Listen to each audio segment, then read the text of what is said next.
ყველა ბავშვობა განუმეორებელია და რაღაც აი ზუსტად რაღაც ის 60 წლებია, როცა ადამიანი ყველაზე ახლოს არის ამ სამყაროსთან და ბავშვი, იმიტომ მას არც დარდები აწუხებს, არც კომპრომისები, არც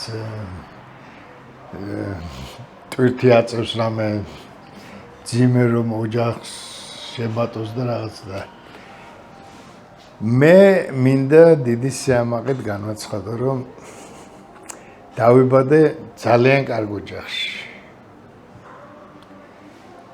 ძალიან კარგი დედა და მამა მყავდა. ორივენი პედაგოგები იყვნენ განათლებით. მამა ბოლომდე საშუალო სკოლაში იყო პედაგოგი. ისე ტექნიკურ საგრაფს ასწავლიდა. და დედა კიდე სხვადასხვა ბიბლიოთეკის გამგე იყო, მე საქცინის დირექტორი. ეს იმ საუკუნეში ხდება ყველაფერი.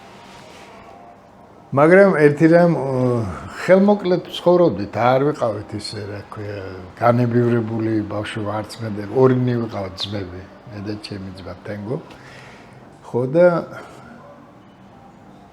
არ ვიყავით განებივრებული დიდი ფუფუნები და მაგრამ თქვენ წარმოიდგინეთ, ყველაფერი მქონდა.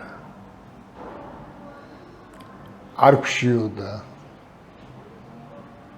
რო იგონებს ხო ზოგიერთ გაჭირვება იყო იქ პურიზე, აი დუმბაძის გმირების რაღაც მიდიან პურის თუ სიმინდეს. არ იყო ეგეთი რამე არ ქონდა.